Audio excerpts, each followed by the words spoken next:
उत्तर प्रदेश जनपद गोरखपुर में श्री चित्रगुप्त मंदिर सभा के नवनिर्वाचित कार्यकारिणी के शपथ ग्रहण समारोह में सीएम ने कहा कि कलम और तलवार के समन्वय से ही चलती है समाज व राष्ट्र की व्यवस्था। उन्होंने कहा है कि जीवन का ऐसा कोई क्षेत्र नहीं है जिसमें कायस्थ समाज के महापुरुषों ने अपना विशिष्ट योगदान न दिया हो। कायस्थ समाज ने न सिर्फ कलम ही नहीं तलवार की भी पूजा की। यह समाज यह जानता है कि कलम और तलवार दोनों ही समन्वय से ही समाज व राष्ट्र की व्यवस्था चलती है। सीएम योगी मंगलवार को श्री चित्रगुप्त मंदिर सभा गोरखपुर के नवनिर्वाचित कार्यकारिणी के शपथ ग्रहण समारोह को मुख्य अतिथि के रूप में संबोधित कर रहे थे। गोरखपुर क्लब में आयोजित समारोह में नवनिर्वाचित कार्यकारिणी को बधाई देते हुए मुख्यमंत्री ने कहा है कि माना गया है कि सृष्टि के रचयिता भगवान ब्रह्मा की विशिष्ट काया से कायस्थ का प्रादुर्भाव हुआ है।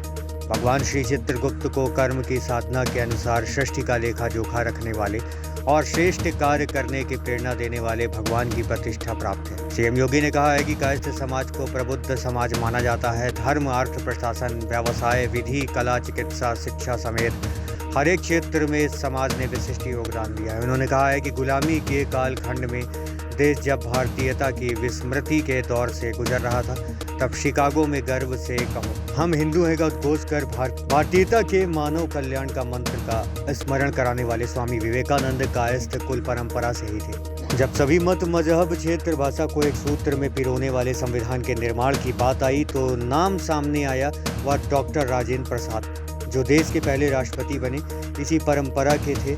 स्वतंत्र भारत में देश के दुश्मनों को जवाब देने वाले 1965 की लड़ाई में नाको चने चबवाकर पाकिस्तान को उसकी औकात बताने वाले लाल बहादुर शास्त्री जी भी इसी परंपरा के थे। वहीं हिंदी साहित्य में उपन्यास की विशिष्ट शैली देने वाले मुंशी प्रेमचंद्र भी इसी समाज के महापुरुष हैं।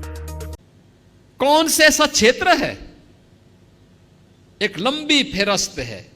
मैं जब अंदर इंटर कर रहा था तो मैं देख रहा था उन सभी महापुरुषों के चित्र लगे हुए थे,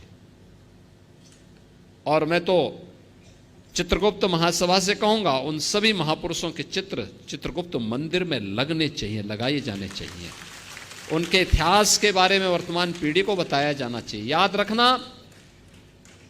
याद रखना अपने महापुरुषों के गौरव से ही वर्तमान पीढ़ी प्रेरणा लेती है और आगे बढ़ने का रास्ता अपना प्रशस्त करती है।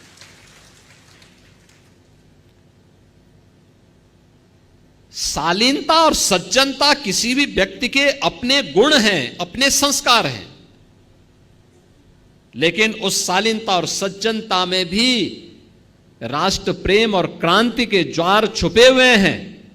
यह नेताजी सुभाष चंद्र बोस ने भी दिखाया था, जयप्रकाश नारायण जी ने भी दिखाया था, स्वामी विवेकानंद ने भी दिखाया था, और लाल बहादुर शास्त्री जी ने भी, और मुंशी प्रेमचंद की लेखनी ने भी।